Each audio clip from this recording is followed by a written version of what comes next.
Le marteau du juge ne sonnait pas seulement comme un jugement, il sonnait comme une cloche funèbre pour la vie d'Elena.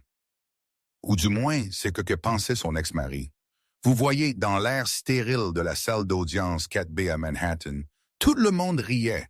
Les avocats au prix élevé, les spectateurs, même l'homme qui avait juré de l'aimer pour toujours. Ils riaient tous de la femme au foyer sans le sous-vêtu d'une robe de friperie. Ils l'appelaient une parasite, ils l'appelaient un échec. Ils pensaient être témoins de la destruction d'une femme faible. Mais ils oublièrent une chose. Le vrai pouvoir ne crie pas, il chuchote. Et la femme debout dans ce banc des accusés n'était pas seulement Elena, la femme au foyer. Elle était la personne la plus puissante dans la pièce. Et elle était sur le point de leur enseigner une leçon que l'argent ne peut acheter. Les lumières fluorescentes de la Cour suprême de l'État de New York bourdonnaient d'un bourdonnement bas et irritant. Une bande-son appropriée pour le mal de tête qui fendait le crâne de Julian Thorne. Mais malgré l'agacement, Julian vérifia son reflet dans l'écran sombre de son téléphone et sourit. Il semblait impeccable. Le costume brownie bleu marine fait sur mesure pour s'adapter à sa silhouette athlétique coûtait plus que la voiture dans laquelle sa bientôt ex-femme était arrivée. Il jeta un coup d'œil à travers l'allée. La voici, Elena. Elle était assise les épaules voûtées, fixant ses mains. Elle portait ce cardigan beige qu'il détestait, celui qui avait commencé à boulocher au coude. Ses cheveux étaient attachés en un chignon désordonné et pratique, et elle ne portait aucun maquillage. Pour le monde, elle ressemblait exactement à ce que son avocat la dépeignait actuellement, une femme dépassée, dépendante, qui avait perdu son étincelle il y a des années. Votre honneur, la voix de Sophia Sterling fendit la pièce comme un couteau dentelé. Sophia n'était pas seulement l'avocate de Julian, elle était la raison de ce divorce. Une associée chez Sterling, Vance et associée. Elle était tout ce qu'Elena n'était pas, aiguë, vicieuse et drapée de soie de créateur. Sophia arpentait devant le juge Harrison, ses talons claquant un rythme dominant. Nous examinons un cas clair d'attachement parasitaire.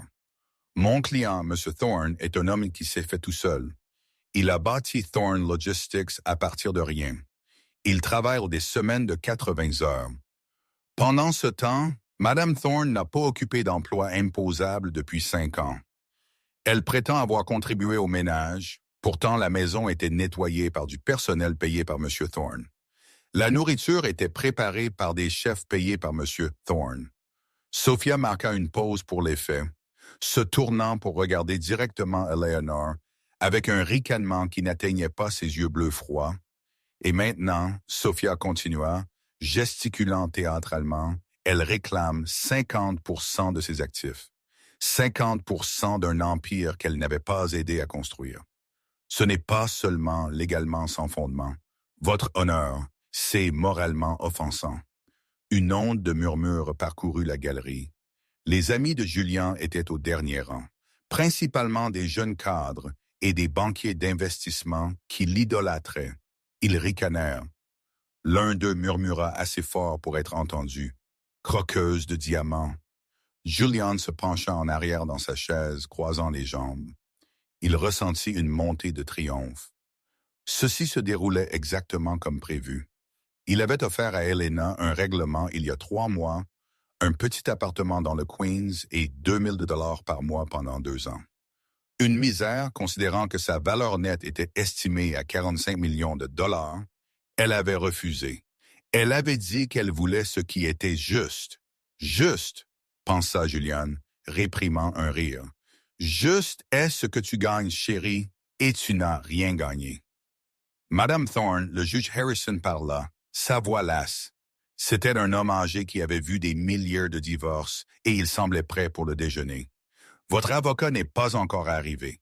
Comptez-vous vous représenter vous-même contre l'une des meilleures firmes de la ville? Elena se leva lentement. Ses mouvements étaient raides. Mon avocat est en retard, votre honneur. Embouteillage sur la FDR Drive. Sophia rit, un aboiement court et aigu. Embouteillage. Ou peut-être a-t-il réalisé que cette affaire est une cause perdue. Votre honneur, nous demandons un jugement sommaire. C'est une perte de temps pour la Cour. Madame Thorne ne peut clairement pas se permettre une représentation appropriée car elle n'a aucun revenu, aucune épargne et aucune perspective. J'ai une représentation, dit Helena, sa voix douce, portant à peine au-dessus des chuchotements de la galerie. Qui? Julienne parla pour la première fois, sa voix dégoulinante de condescendance. Cet avocat de centre commercial que vous avez consulté la semaine dernière, celui qui se spécialise dans les accidents de glissade et chute. Helena, abandonne, prends le règlement. Arrête de t'embarrasser. Je ne suis pas embarrassé, Julien, dit Helena, levant enfin la tête.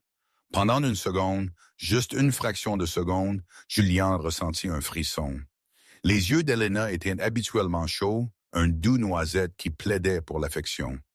Mais aujourd'hui, ils étaient durs, sombres, comme la surface d'un océan profond où la lumière ne pouvait atteindre. Sophia s'interposa entre eux, brisant le contact visuel. « Votre honneur, regardez l'affidavit financier. » Madame Thorne liste son occupation comme écrivaine indépendante. Son revenu total déclaré l'année dernière était inférieur à 12 000 $. La société de Julian Thorne vient de conclure un accord avec le groupe Horizon d'une valeur de 15 millions de dollars. La disparité est risible. Elle demande une pension alimentaire pour financer un style de vie qu'elle est trop paresseuse pour gagner. « Paresseuse ?» Helena murmura. « Oui, paresseuse !» cria Sophia, sentant la mise à mort. Elle se tourna vers la galerie, jouant pour la foule. Pendant que M. Thorne sécurisait des routes maritimes internationales, Madame Thorne était probablement en train de naviguer sur Pinterest et de boire du vin, et maintenant, elle veut la moitié. C'est de l'extorsion. La galerie éclata de rire de nouveau.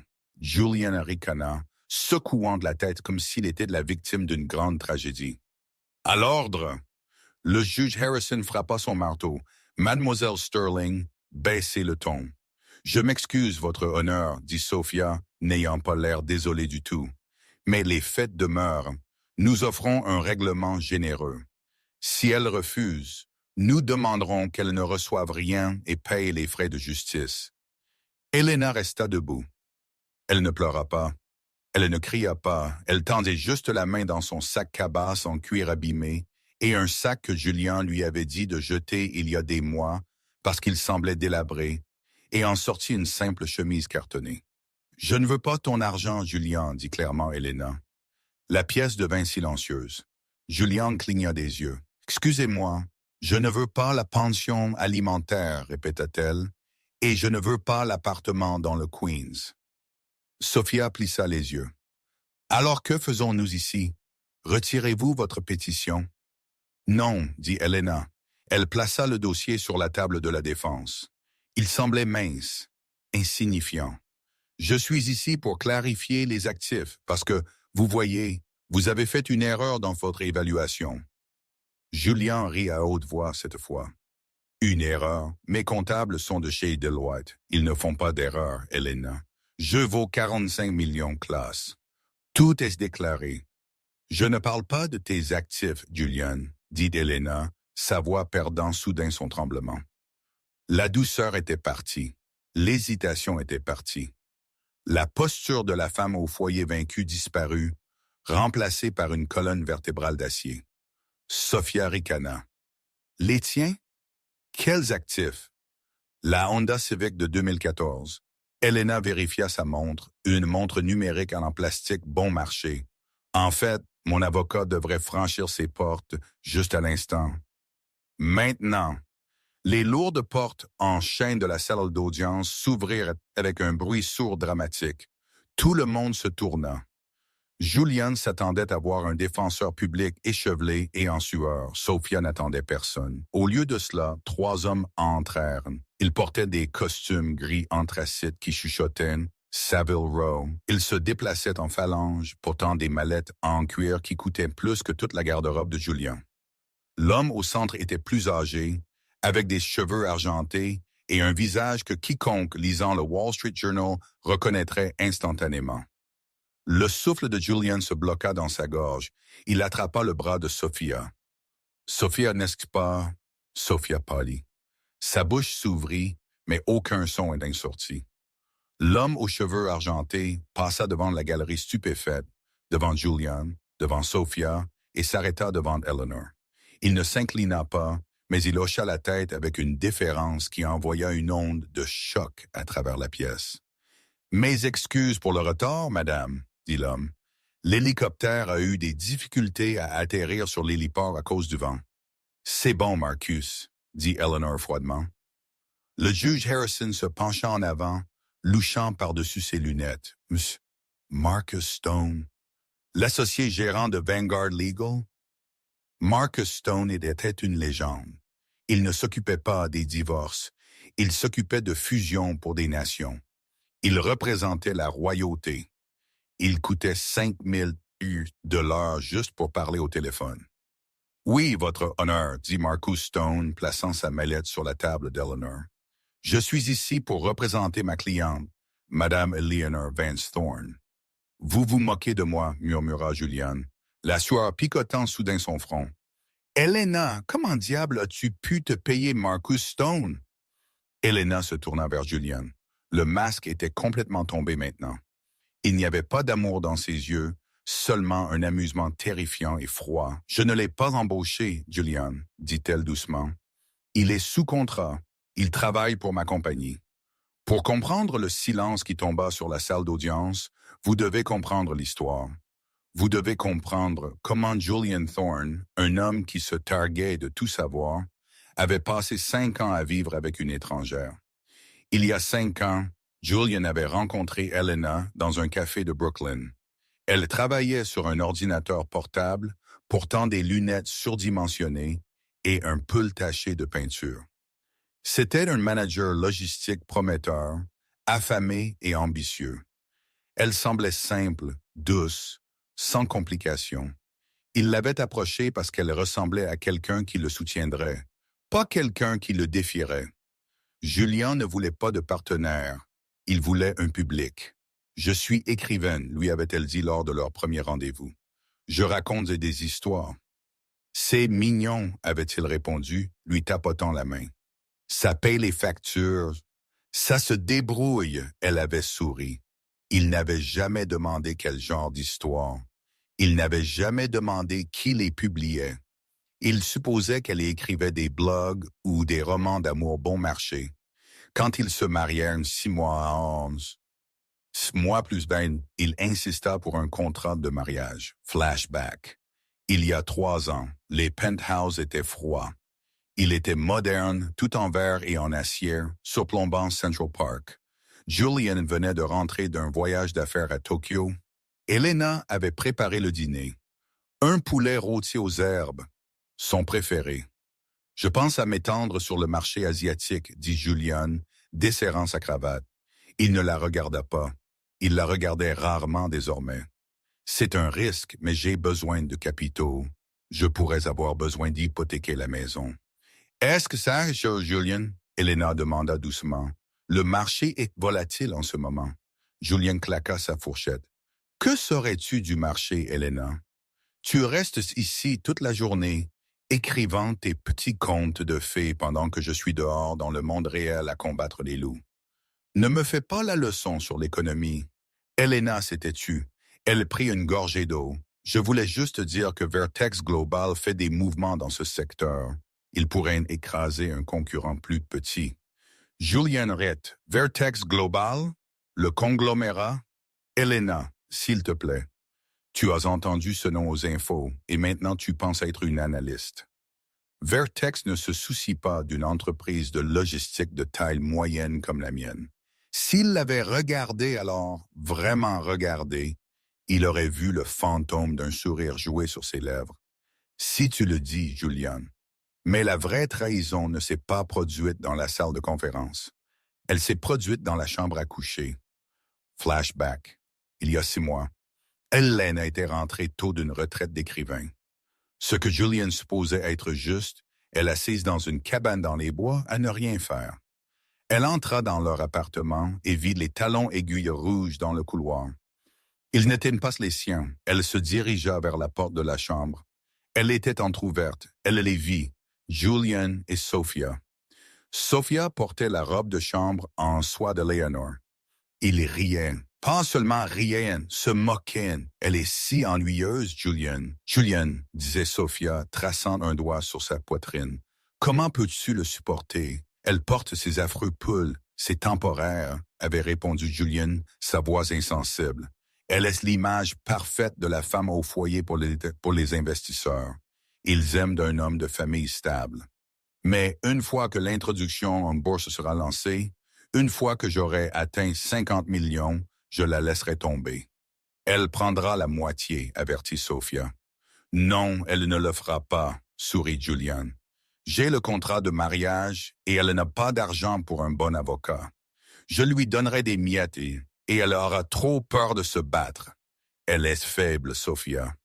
Elle n'est rien sans moi. Elena ne cria pas. Elle n'entra pas en trombe et ne jeta pas de choses. Elle resta debout dans le couloir, son cœur se transformant en bloc de glace. Elle réalisa alors que tout son mariage avait été une longue escroquerie. Il ne l'avait pas aimée. Il l'avait utilisée comme un accessoire. Elle recula silencieusement. Elle quitta l'appartement. Elle s'assit sur un banc de parc sous la pluie pendant 3 heures. Et ensuite, elle passa un appel téléphonique. « Marcus, dit-elle au téléphone. « Mademoiselle Vance. » La voix à l'autre bout était immédiate, aiguë et respectueuse. « Nous n'avons pas eu de nouvelles de vous depuis des mois. Tout va bien avec le sabbat? » « Le sabbat est terminé, dit Elena. Sa voix ne tremblait plus. « J'ai besoin que vous prépariez un dossier. Julian Thorne, Thorne Logistics. Un rachat, madame. »« Non, dit Elena, regardant la pluie frapper le trottoir. Une destruction. Mais d'abord, j'ai besoin de le laisser penser qu'il a gagné. » De retour dans la salle d'audience, jour présent, Julian fixait Marcus Stone, son esprit s'emballant. « Pourquoi le chef de Vanguard Legal est-il ici? » « Monsieur Stone, dit le juge Harrison, ajustant ses lunettes. Vous affirmez que l'affidavit financier fourni par Monsieur Thorne est incorrect? »« Affreusement incorrect, votre honneur, dit Marcus d'une voix douce. Monsieur Thorne prétend que sa valeur nette est de 45 millions. Cependant, il a omis de lister les dettes qu'il est sur le point d'engager. Dettes. Sophia l'interrompit, essayant de reprendre le contrôle. Mon client n'a aucune dette. Pas des dettes, corrigea Marcus, des dommages pour fraude et vol de propriété intellectuelle. C'est absurde, cria Sophia. Vol de qui? Marcus Stone sourit. C'était le sourire d'un requin. Il fit un geste vers Eleanor. De l'auteur de l'algorithme propriétaire que Thorne Logistics utilise pour acheminer ses navires, dit Marcus, l'algorithme que M. Thorne prétend avoir inventé, celui qui lui a rapporté ses millions. Julian se figea. Son visage devint gris. « J'ai écrit le code, » bégaya Julian. « Je l'ai écrit il y a 5 ans dans notre salon. » Elena se leva. Elle regarda Julian et pour la première fois, la cour vit la posture d'une PDG, pas d'une épouse. « Non, Julian, dit-elle, sa voix se projetant jusqu'au fond de la pièce. Tu regardais le football pendant que j'écrivais le code sur l'ordinateur portable dont tu te moquais. Tu as volé mon carnet. Tu as copié le script. Et parce que tu n'as pas compris comment ça marchait, tu n'as jamais réalisé que j'avais mis une signature dans le code source. « Mensonge !» cria Julian se levant. « Elle est écrivaine. Elle écrit des romans d'amour.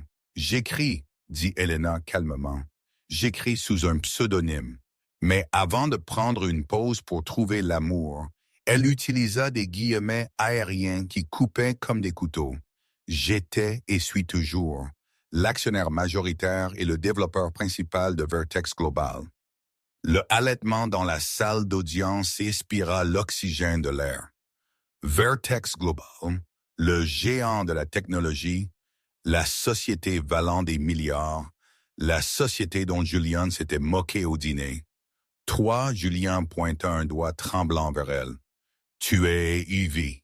Le monde connaissait le fondateur de Vertex seulement comme Evie, une recluse, un génie, un fantôme. Bonjour, Julian, dit Elena. Surprise, Le silence dans la salle d'audience n'était pas seulement silencieux, il était lourd. Il pressait sur la poitrine de Julien comme un poids physique. Il regarda Elena, sa femme, la femme qui découpait des coupons pour le détergent à lessive, et essaya de la réconcilier avec l'image de V, la figure sombre derrière le logiciel de logistique le plus avancé au monde. « C'est une blague, bégaya Julien, son rire sonnant frénétique et aigu. « Votre honneur, c'est une tactique désespérée. Elena ne connaît rien au code. Elle pense que Java est juste du café. » Sophia Sterling, cependant, ne riait pas. Ses instincts légaux, habituellement prédateurs, hurlaient maintenant à l'alarme. Elle regarda Marcus Stone. Stone n'était pas un farceur. C'était une faucheuse en costume 3 pièces. S'il était ici, la menace était réelle. « Mademoiselle Sterling, dit le juge Harrison, son intérêt culminant pour la première fois en une décennie. Si votre client accuse M. Thorne de vol de propriété intellectuelle, c'est une affaire pour un tribunal différent. Cependant, cela concerne la division des actifs. Si Thorne Logistics est bâti sur des biens volés, sa valeur est compliquée. Ce n'est pas volé. » Julian rugit, claquant sa main sur la table. « Je l'ai bâti, moi. J'ai passé des nuits éveillées pendant qu'elle dormait. » Elena marcha calmement vers la barre des témoins, bien qu'elle n'ait pas été appelée. Elle plaça son ordinateur portable sur le rebord. C'était une machine élégante, noir mat, sans logo. Une construction sur mesure. « Puis-je, votre honneur ?» Elena demanda. « Procédez, dit le juge, agitant une main. Elena tapa pendant quelques secondes. Le son de sa frappe était rapide, rythmique et professionnel. Elle ne picorait pas les touches, elle jouait une symphonie. Elle fit pivoter l'ordinateur portable pour faire face au juge et à Julian. « Julian, dit Elena, sa voix dépourvue d'émotion. Vous souvenez-vous du bug de panne de courant de 2019 lorsque tout votre système est tombé en panne pendant 6 heures et que vous avez perdu le contrat FedEx? » Julian tressaillit. Ceci était une erreur de serveur. Non, Elena corrigea. C'était un système de sécurité. Je l'ai activé. Toi, Julien cligna des yeux. Comment? Parce que j'ai une clé de porte dérobée, dit Elena. Chaque ligne de code dans le logiciel propriétaire de Thorne Logistics, le Protocol Atlas, est construite sur le noyau du projet Genesis de Vertex Global. Et dans le répertoire Racine, enfoui sous 3 millions de lignes de code, se trouve une signature numérique. Marcus Stone s'avança, tendant une tablette au juge. « Votre honneur, si vous voulez bien regarder la pièce C, ceci est une comparaison en temps réel du code que M. Thorne prétend être le sien et du brevet déposé par ma cliente il y a 6 ans. » Le juge ajusta ses lunettes, faisant défiler. « Il semble identique. Il l'est, dit Marcus, sauf pour une chose.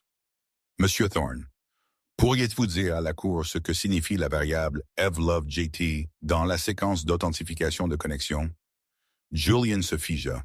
Il avait vu cette variable. Il avait demandé à son équipe de développement de la retirer, mais chaque fois qu'ils essayaient, tout le système plantait. Ils avaient supposé que c'était un code poubelle hérité que Julian avait écrit dans un état d'ébriété. C'est juste une variable, bégaya Julian. Elle signifie Elena Vance M. Julian Thorne, dit Elena doucement. Je l'ai écrite la semaine avant notre mariage. Je l'ai intégrée dans l'architecture de base afin que chaque fois qu'un navire bougeait, chaque fois qu'un colis était livré, cela soit propulsé par mon amour pour toi. C'était mon cadeau de mariage. Je ne te l'ai jamais dit parce que je voulais que tu te sentes comme le grand homme. Je voulais que tu aies ta victoire. » Elle marqua une pause, et la tristesse dans ses yeux se durcit en glace. « Mais tu n'as pas juste pris le cadeau, Julien. Tu as essayé de vendre l'emballage et de me jeter à la poubelle. Et maintenant, je reprends le cadeau. » Elena appuya sur la touche entrée de son ordinateur portable. Soudainement, le téléphone de Julien vibra, puis le téléphone de Sophia, puis les téléphones de chaque jeune banquier dans la galerie. Julien attrapa son téléphone, c'était une notification de son CTO. Urgent. Défaillance du système. Tous les navires arrêtés. Accès refusé. Réinitialisation du mot de passe requise par l'administrateur. Qu'as-tu fait? Cria Julian, son visage virant au violet. Annule ça. Tu détruis ma compagnie. Pas ta compagnie, dit Elena froidement. La mienne. Je viens de révoquer ta licence d'utilisation de mon logiciel. Depuis 30 secondes, Thorn Logistics n'est rien d'autre qu'une flotte de camions vides et de capitaines confus. Tu n'as pas de routage, pas de suivi, pas d'affaires. Sophia Sterling se leva, tremblante. Votre honneur, c'est du sabotage d'entreprise. Je demande qu'elle soit arrêtée. Marcus Stone gloussa sombrement. Sabotage? Ma cliente a simplement mis à jour les conditions de service. Monsieur Thorne n'a jamais payé les frais de licence pour le logiciel. Il était sur un plan familial, puisqu'il dissout la famille. Marcus haussa les épaules. Le plan est annulé. La salle d'audience éclata. Les reporters à l'arrière tapaient furieusement sur leur téléphone. C'était l'histoire du siècle. Génie milliardaire se cache en femme au foyer, détruit son mari infidèle au tribunal. Julian s'affala sur sa chaise. Il regarda Sophia, suppliant pour une réponse, une échappatoire, n'importe quoi. Mais Sophia était occupée à se distancier, déplaçant physiquement sa chaise loin de lui. Mais, murmura Julien, sa voix brisée, l'argent. J'ai toujours l'argent, les comptes au Caïman, l'argent liquide. Marcus Stone secoua la tête. Ah, l'argent. Cela nous amène au contrat de mariage, celui sur lequel vous avez insisté, Monsieur Thorne. Pour comprendre l'ampleur de l'erreur de Gillian, vous devez décoller les couches de la vie d'Eleanor. Eleanor Vance est née dans l'argent, mais pas le genre que Gillian poursuivait. Elle est née dans l'argent ancien, le genre qui chuchote plutôt que de crier, mais elle détestait la vie mondaine. Elle détestait les galas de charité où les gens souriaient avec leurs dents, mais pas leurs yeux. C'était une prodige. Elle a commencé à coder à 6 ans. À 16 ans, elle avait construit une IA qui prédisait les tendances boursières avec une précision de 94%. À 22 ans, elle fonda Vertex Global. Mais avec le succès vint l'isolement. Tout le monde voulait quelque chose. Les hommes la fréquentaient pour son portefeuille, les amis se liant d'amitié avec elle pour des connexions. Elle devint paranoïaque, elle devint solitaire. Alors, elle créa Elena l'écrivaine, un personnage, un test. Quand elle rencontra Gillian, elle pensa qu'elle avait enfin trouvé quelqu'un qui ne se souciait pas du statut. Il semblait passionné, motivé et, crucialement, il n'avait aucune idée de qui elle était. Quand il paya son café ce premier jour, même s'il était fauché, elle tomba amoureuse. Elle voulait être normale. Elle voulait préparer le dîner et se plaindre du temps et plier le linge. Elle voulait être chérie pour elle-même, pas sa valeur nette. Mais au fil des ans, elle regarda Julian changer. L'argent qu'elle avait secrètement acheminé vers son entreprise sous le couvert d'investisseurs providentiels anonymes ne le rendit pas reconnaissant. Cela le rendit arrogant. Il commença à maltraiter les serveurs. Il arrêta de lui demander comment s'était passée sa journée. Il commença à se moquer de sa petite vie, ne réalisant jamais que sa petite vie était une contrainte délibérée qu'elle s'était imposée pour s'adapter à son monde. Flashback. Il y a 2 ans, ils étaient à une fête pour Thorn Logistics. Julian tenait la cour, un verre de scotch à la main. Elena se tenait à ses côtés, vêtue d'une simple robe noire. « Voici ma femme, Elena. » Julian la présenta à un client potentiel. Elle maintient les feux de la maison allumés. Ne lui demandez pas à propos de la logistique, cependant. Elle pense qu'une chaîne d'approvisionnement est un type de bijou. Les hommes rirent. Elena sourit, un sourire serré et douloureux. Plus tard cette nuit-là dans la voiture, elle essaya de lui parler. « Julian, pourquoi me rabaisses-tu devant eux? »« Je ne te rabaisse pas, chérie. » Il soupira, vérifiant ses emails. « Je gère les attentes. Ils ont besoin de me voir comme l'alpha. Avoir une femme forte et dominante ne correspond pas à la marque. Tu es l'endroit doux où atterrir. Sois heureuse avec ça. Sois heureuse avec ça. » Ce fut le moment où l'amour commença à mourir. Mais l'espoir demeura jusqu'à l'affaire avec Sophia. Ce fut le dernier clou. De retour dans la salle d'audience, Marcus Stone ramassa le contrat de mariage, le tenant avec 2 doigts comme s'il était contaminé. « Monsieur Thorne, commença Marcus, vous étiez très spécifique à propos de ce document. Vous vouliez vous assurer que ce qui est à moi, et ce qui est à vous, est à vous. Vous avez également inclus une clause d'infidélité rigide.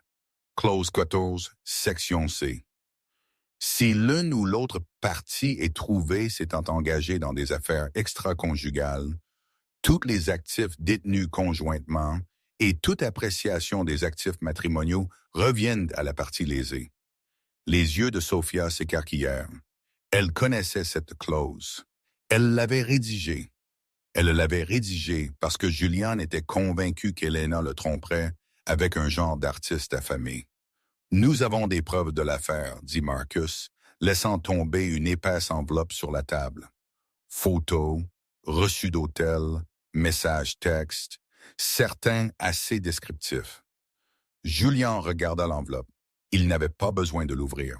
Il savait ce qu'il y avait à l'intérieur. Alors, Marcus continua, « Selon les termes de votre contrat de mariage, puisque l'appréciation de Thorne Logistics s'est produite pendant le mariage, et que vous êtes sans faute, Madame Thorne a droit à 100% des actifs matrimoniaux, y compris la compagnie, y compris le penthouse, y compris les comptes au Caïman. Non, Julian rapa. Le contrat de mariage protège les actifs prénuptiaux. Correct, Marcus sourit, mais vous avez commencé le mariage avec des dettes, Monsieur Thorne. Toute votre richesse a été générée pendant le mariage. C'est toute une propriété matrimoniale. Et vous venez de la perdre. » Julian regarda Sophia. « Fais quelque chose. Tuez le requin. Morde-les. » Sophia se leva lentement. Elle regarda le juge, puis Marcus Stone, puis Eleanor. Elle vit le changement de dynamique du pouvoir. Elle vit la fin de sa carrière si elle coulait avec ce navire. « Votre honneur, » dit Sophia, sa voix tremblante. « Je demande un ajournement. J'ai besoin de consulter mon client concernant un conflit d'intérêts. » « Conflit d'intérêts? » Julian cria. « Tu couches avec moi, c'est le conflit. » La galerie haleta. La sténographe judiciaire arrêta de taper, la bouche ouverte. Julian réalisa trop tard ce qu'il venait d'admettre au dossier public. Helena rit. C'était un rire doux et sincère. « Oh, Julian, tu as toujours été ton propre pire ennemi. » L'ajournement fut refusé.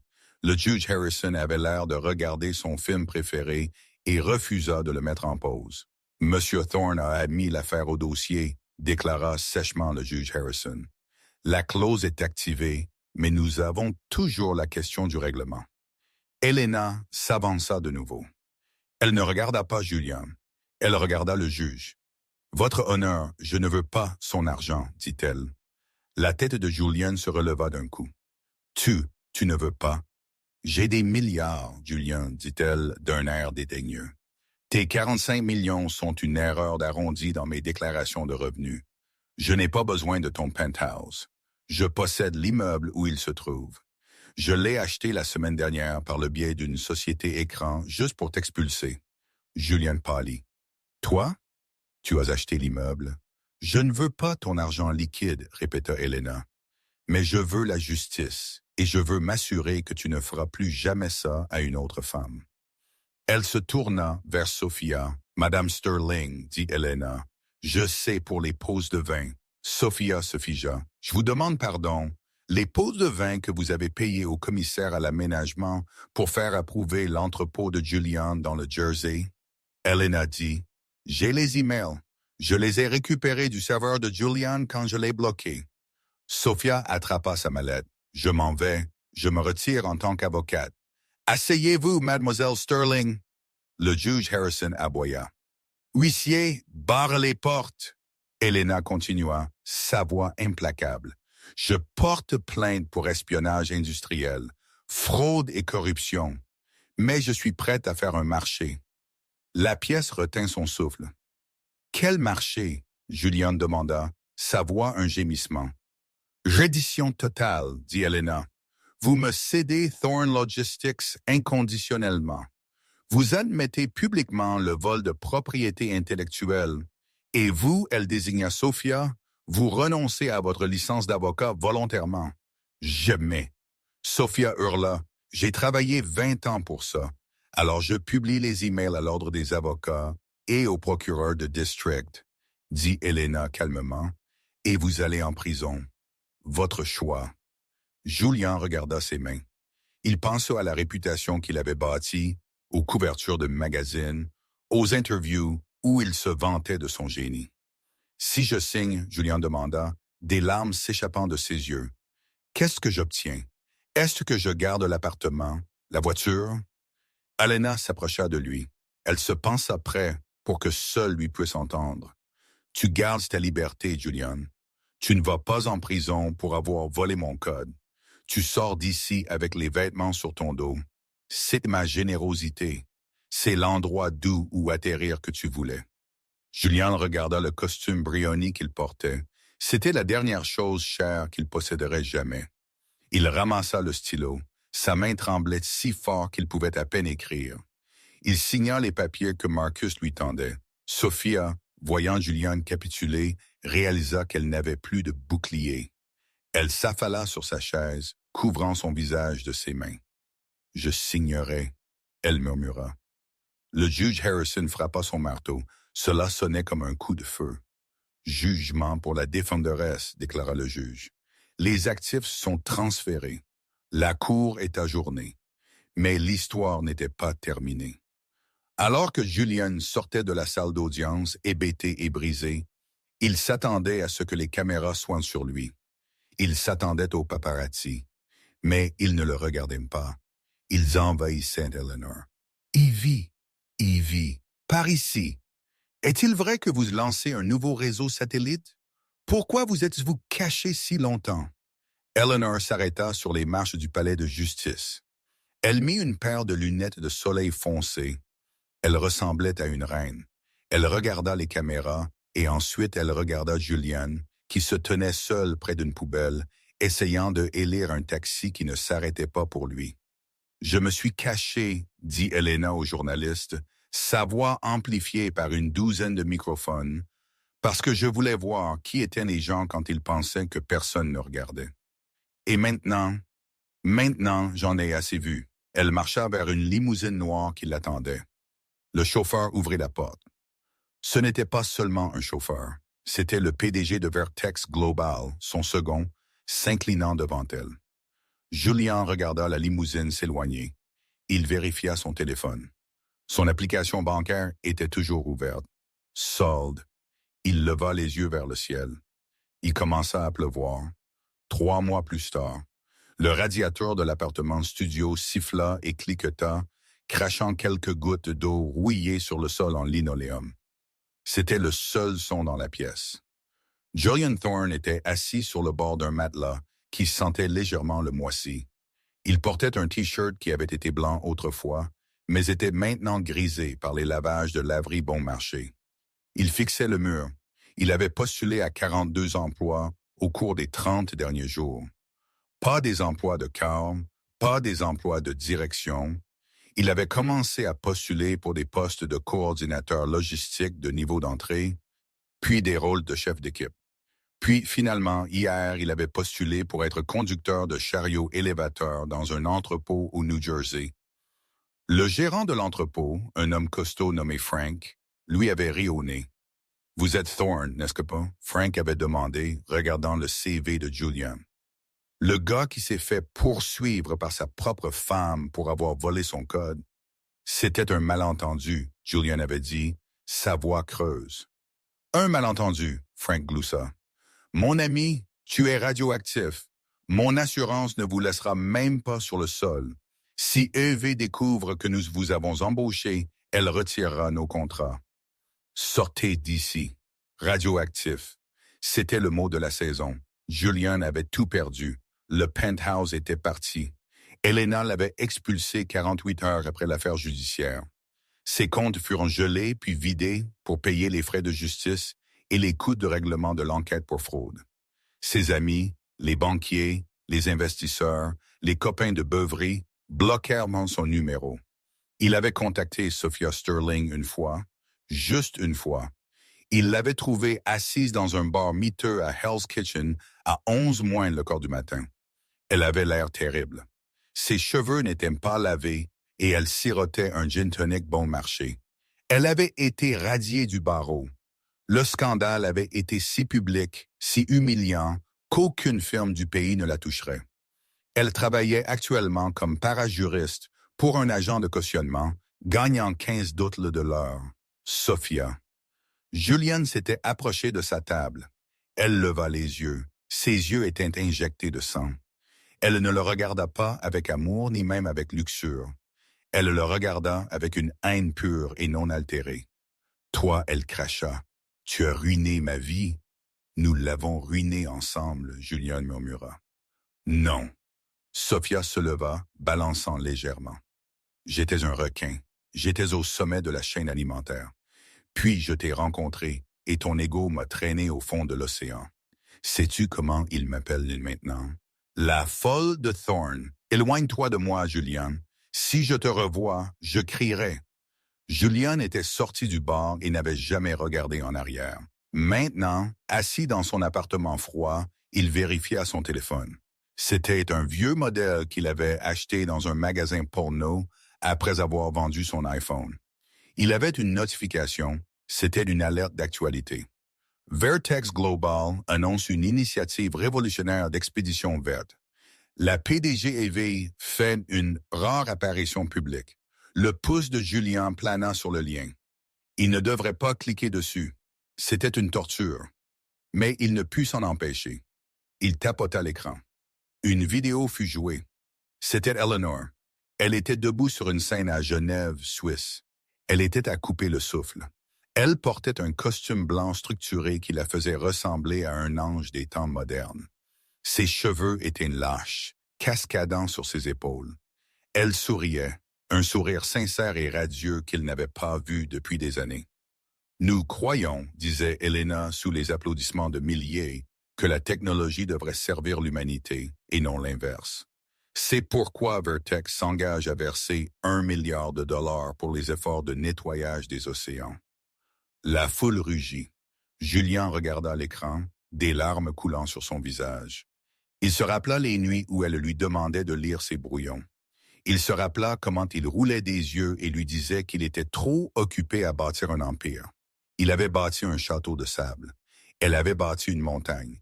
Il fit défiler jusqu'à la section des commentaires. Utilisateur 123, elle est une inspiration. Utilisateur 456, pouvez-vous croire que son ex-mari l'a trompé? Quel idiot. Utilisateur 749, il a foiré le sac du siècle. Julian jeta le téléphone à travers la pièce. Il frappa le mur et se fissura. Il enfouit son visage dans ses mains. Le pire n'était pas la pauvreté. Il pouvait supporter d'être pauvre. Il avait été pauvre auparavant. Le pire était la connaissance, la certitude écrasante qu'il avait tenu un diamant dans ses mains et l'avait traité comme un morceau de verre. 5 ans plus tard, le réveil sur le sol bourdonna d'un son violent et cliquetant qui vibra contre le linoléum qui s'écaillait. Il était 5h13 du matin. Julian Thorne se retourna sur le matelas qui gisait directement sur le sol. Il n'avait pas de cadre de lit. Il avait vendu le dernier morceau de mobilier décent qu'il possédait, une table de chevet en acajou qu'il avait réussi à faire sortir du penthouse 6 mois auparavant pour payer un traitement de canal. Il fixait le plafond. Il y avait une tache d'eau là qui ressemblait à une carte d'un pays qui n'existait pas.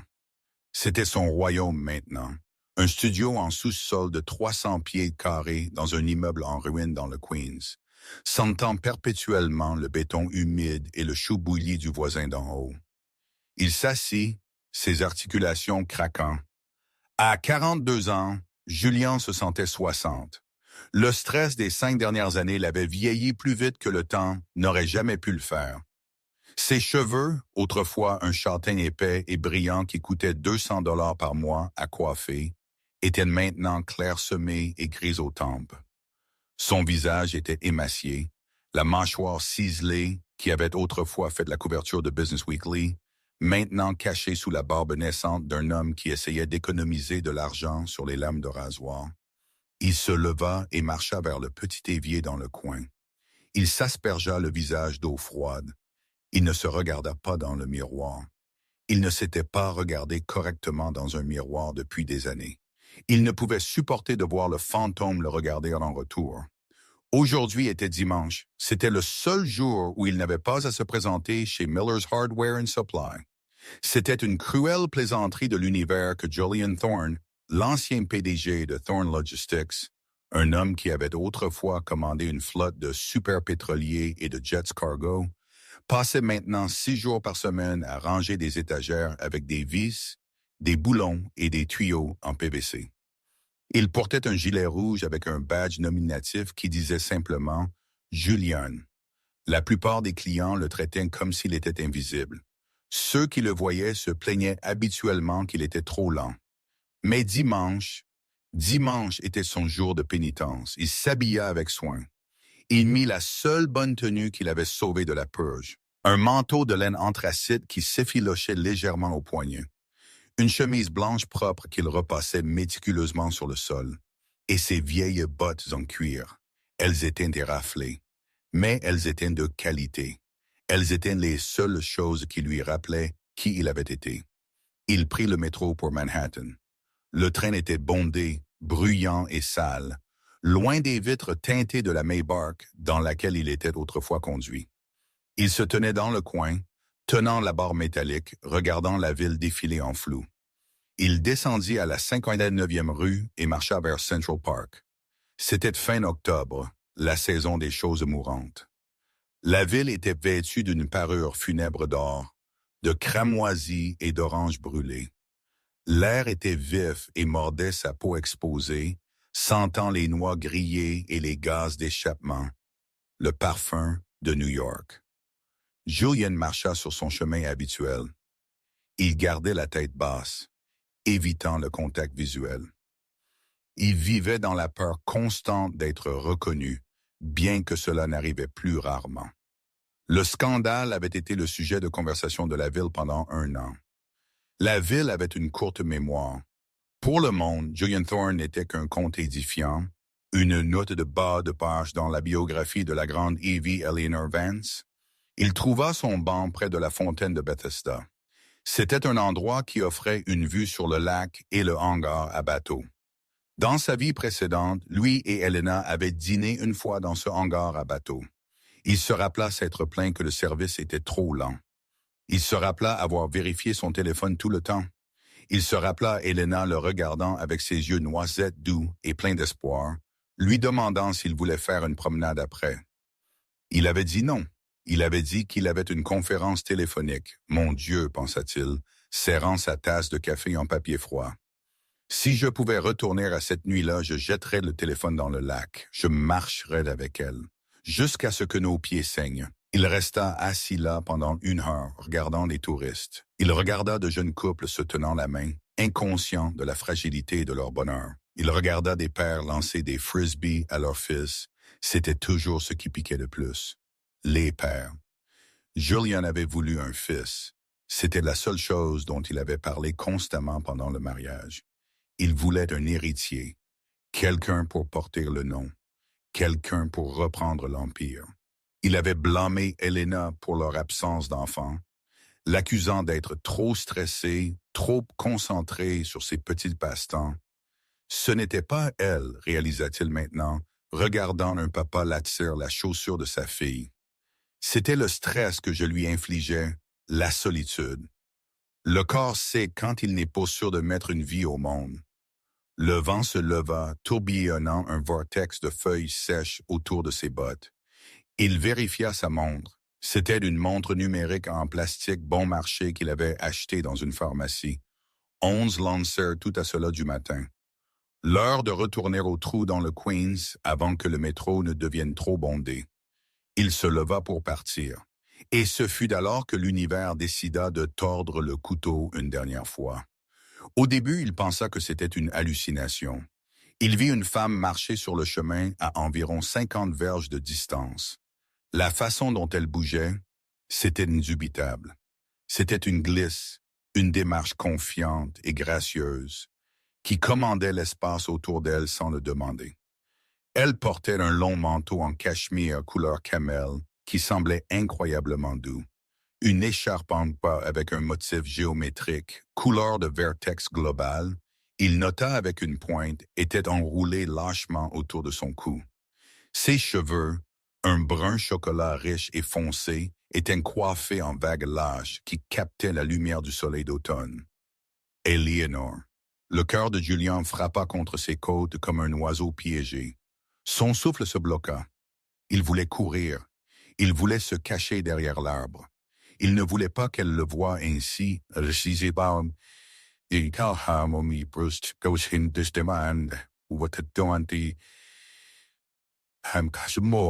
Une coquille d'homme, mais il ne pouvait pas bouger. Ses pieds étaient enracinés au trottoir.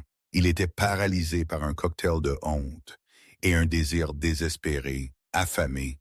Elle semblait magnifique, pas seulement riche, elle semblait entière. La bosse dans ses épaules de leur mariage était partie. Sa tête était tenue haute, elle riait de quelque chose. Son visage se tourna légèrement sur le côté et le son dériva sur le vent. C'était la mélodie qu'il avait essayé de faire taire pendant des années, et maintenant c'était la seule chanson qu'il voulait entendre. « Attends, maman !» La voix était aiguë, claire et pleine d'énergie. Les yeux de Julian s'abaissèrent d'un coup. Courant devant Eleanor se trouvait un garçon. Il était petit, peut-être 4 ans, émitouflé dans une doudoune bleu marine et un bonnet gris tricoté. Il tenait une grande feuille d'érable séchée dans sa main comme un trésor. « Regarde celui-ci, c'est géant !» Le garçon cria, tournant sur lui-même. Elena rit, accélérant son pas pour le rattraper. « Attention, Léo, ne trébuche pas !» Léo, le nom frappa Julian comme un coup physique à l'estomac. Léo, le nom du grand-père de Julian, était Léo. Il avait dit ça à Eleanor une fois, il y a des années, lors d'un de leurs premiers rendez-vous. Il lui avait dit « Si jamais j'ai un fils, je veux l'appeler Léo. » Cela signifie lion. Fort, Eleanor s'était souvenu. Julian sentit le sang se vider de son visage. Le laissant étourdi, il fit le calcul, bien qu'il ne le voulût pas. Cela faisait exactement 5 ans et 3 mois que le divorce était finalisé, si le garçon avait 4 ans. Cela signifiait qu'Elena était enceinte pendant le procès. Elle avait été assise dans cette salle d'audience, écoutant Sophia l'humilier, écoutant Julian l'appeler une parasite, tout en portant son enfant. Elle avait démantelé sa compagnie, l'avait expulsée et détruit sa réputation, protégeant la vie en elle de la toxicité de son père. « Oh mon Dieu !» Julian murmura, sa voix se brisant. Des larmes, chaudes et piquantes, montèrent dans ses yeux, brouillant sa vision. Le garçon, Léo, arrêta de courir. Il avait aperçu un écureuil filant le long du tronc d'un chêne massif près du banc où Julian se tenait. « Maman, regarde, il est si rapide. » Léo piailla, pointant avec une main gantée. Le garçon courut vers l'arbre, vers Julian. Elena suivit, ses yeux sur son fils, un sourire éclairant son visage. « Je le vois, bébé. Reste prêt, d'accord? » Léo s'arrêta à quelques pieds de Julian. Il regarda l'écureuil, hypnotisé. Puis, sentant une présence, il tourna la tête. Pour la première fois, Julian regarda le visage de son fils. C'était comme regarder dans une machine à voyager dans le temps. Le garçon avait le menton de Julian, ce menton obstiné, légèrement fendu. Il avait les cheveux foncés et indisciplinés de Julian. Mais ses yeux étaient ceux d'Eleanor. Ils étaient d'un noisette profond, tachetés de vert et d'or, remplis d'une intelligence et d'une gentillesse que Julian n'avait jamais possédée. Le garçon fixa Julian avec une curiosité innocente. Il ne vit pas un PDG déchu. Il ne vit pas un échec. Il vit juste un homme en manteau. « Salut !» dit Léo, brandissant sa feuille. « Regarde ce que j'ai trouvé. » La gorge de Julian se serra. Il ouvrit la bouche pour parler, mais aucun son n'en sortit. Il voulait tomber à genoux. Il voulait étreindre le garçon. Il voulait dire « Je suis ton papa. Je suis le lion. » Léo, la voix d'Elena vint de derrière. Elle était aiguë maintenant, protectrice. Léo, viens ici. Julien leva les yeux. Elena s'était arrêtée à 10 pieds de distance. Elle l'avait vu. Le silence qui tomba entre eux fut plus lourd que les gratte-ciels planant au-dessus du parc. Le bruit ambiant de la ville, le trafic, les sirènes lointaines, le bavardage des touristes semblaient s'estomper en un bourdonnement sourd, ne laissant que le son du cœur battant de Julian. Elena ne haleta pas. Elle ne cria pas. Elle ne semblait pas effrayée. Elle le regarda avec un regard terrifiant de calme. Elle le scanna de la tête aux pieds. Elle remarqua les poignets effilochés de son manteau. Elle vit le gris dans ses cheveux. Elle vit les bas de bon marché. Elle vit la misère gravée dans les lignes autour de sa bouche. Elle vit la ruine de l'homme qui avait essayé de la briser. Elena, Julian s'étouffa. Sa voix était un chuchotement rouillé. Il prit une seule inspiration, un pas tremblant en avant. Elena, est-il? Il pointa un doigt tremblant vers Léo, qui agrippait maintenant le manteau d'Elena, sentant la tension. Est-il le mien? Julian supplia. S'il te plaît, dis-le-moi. Elena plaça une main sur l'épaule de Léo, le tirant légèrement derrière elle. C'était un mouvement subtil, mais il en disait long. Tu ne peux pas le toucher. Tu ne peux pas l'avoir. Elle regarda Julian droit dans les yeux. À ce moment, Julian espéra de la colère. La colère signifiait qu'elle se souciait toujours. La colère signifiait qu'il y avait toujours une connexion, aussi volatile soit-elle. Il aurait accepté les cris. Il aurait accepté les insultes. Mais il n'y avait pas de colère dans les yeux d'Eleanor. Il n'y avait que de la pitié. Pitié froide, distante. Le genre de pitié que l'on ressent pour un animal blessé sur le bord de la route qui est trop loin pour être sauvé. « Viens, Léo », Eleanor dit, sa voix stable et douce, reportant son attention sur le garçon. « Nous allons être en retard pour le déjeuner avec Oncle Marcus. Oncle Marcus m'apporte un robot, Léo acclama, la tension se brisant pour lui instantanément. Julian tressaillit. Marcus Stone, son avocat, l'homme qui l'avait détruit au tribunal, jouait maintenant l'oncle pour son fils. L'ironie était un poison dans ses veines. « Elena, attends !» La désespoir de Julien monta, outrepassant sa honte. Il fit un autre pas. « Tu ne peux pas juste... C'est mon fils. J'ai un droit. » Elena s'arrêta. Elle ne tourna pas son corps, mais elle tourna sa tête. Elle le fixa d'un regard si aigu qu'il semblait lui transpercer l'âme. « Tu as perdu tes droits, dit-elle, sa voix assez basse assez pour que Léo ne puisse pas entendre, mais assez forte pour briser Julian. Tu les as cédés pour un chèque de règlement que tu n'as plus. » Je ne savais pas, Julian pleura, des larmes coulant maintenant sur ses joues, sans honte. Je ne savais pas pour lui. Si je savais, si tu savais, Elena le coupa, tu l'aurais utilisé. Tu l'aurais utilisé comme levier pour garder ton argent.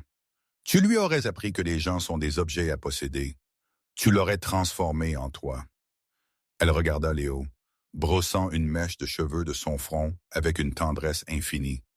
Il est gentil, elle murmura. Il est généreux. Il est heureux. Et il va rester comme ça. Qui est-il, maman? Léo demanda, tirant sur sa manche, regardant l'homme en pleurs dans le manteau gris. Pourquoi l'homme est-il triste? Julien retint son souffle. C'était ça, le moment de la vérité. Il attendit qu'elle dise au garçon qui il était. Il attendit que la porte s'ouvre, juste une fente. Elena regarda Julien une dernière fois. Elle regarda l'épave de son passé, et ensuite elle fit un choix. Elle regarda son fils et sourit d'un sourire rassurant et lumineux. « Ce n'est personne, chérie, » dit-elle clairement. « Juste un étranger. Juste un étranger. » Les mots résonnèrent dans la tête de Julian, plus fort que n'importe quel marteau, plus fort que n'importe quel cri. Ils étaient le verdict final. Elena lui tourna le dos. Elle prit la main de Léo et ils commencèrent à s'éloigner, sur le chemin bordé d'arbres dorés, vers un avenir qui n'avait pas de place pour lui. « Au revoir, étranger !» Léo agita sa petite main, innocent et joyeux. Julien leva faiblement sa main, un réflexe. « Au revoir !» Léo, il murmura. Il resta là longtemps. Il les regarda jusqu'à ce qu'ils ne soient plus que des points dans la distance, jusqu'à ce qu'ils disparaissent dans la foule de familles heureuses. Le vent mordit à travers son manteau râpé. Il se sentit soudainement très froid et très, très vieux. Il regarda ses mains. Elles étaient vides. Il avait passé sa vie à s'accrocher à l'or, au statut, au pouvoir. Il avait tenu un diamant dans ses mains, une femme qui l'aimait, un génie qui le soutenait, et il l'avait jeté parce qu'il voulait être le grand homme. Et maintenant, il était exactement ce qu'elle avait dit qu'il était. Il était un étranger à sa propre vie. Julian Thorne se rassit sur le banc. Il ne rentra pas chez lui dans le sous-sol humide. Il resta juste assis là, regardant les feuilles tomber, une par une, couvrant le sol d'une couverture d'or mort. Il réalisa alors qu'il n'était pas seulement pauvre. Il était démuni de la seule manière qui importait. Son héritage n'était pas la compagnie qu'il avait perdue. C'était le garçon qui s'éloignait de lui. Il enfouit son visage dans ses mains et pleura, ses épaules tremblant, tandis que la ville indifférente continuait autour de lui. Et c'est là que nous laissons Julian Thorne. Pas dans une cellule de prison, mais dans une prison de sa propre fabrication, une prison sans barreaux, où la punition est de voir exactement ce que son arrogance lui a coûté. C'est une fin brutale, n'est-ce pas? Mais c'est une fin nécessaire. L'histoire de Julian est un puissant rappel que les actifs qui comptent vraiment dans la vie ne sont pas listés sur un bilan. Ce sont les gens qui vous soutiennent quand vous n'avez rien. Ce sont les moments de connexion silencieuse. Ce sont la famille que vous construisez avec amour. Pas avec levier. Julian pensait qu'il était le roi et Elena juste un pion, mais il a oublié la règle la plus importante du jeu. La reine est la pièce la plus puissante sur l'échiquier, et si vous ne parvenez pas à la protéger, elle a le pouvoir de tout prendre, y compris votre héritage. Il voulait un héritier plus que tout au monde, et dans un coup de justice poétique, il en a eu un. Un beau-fils intelligent qui deviendra un milliardaire, un visionnaire et un homme bon.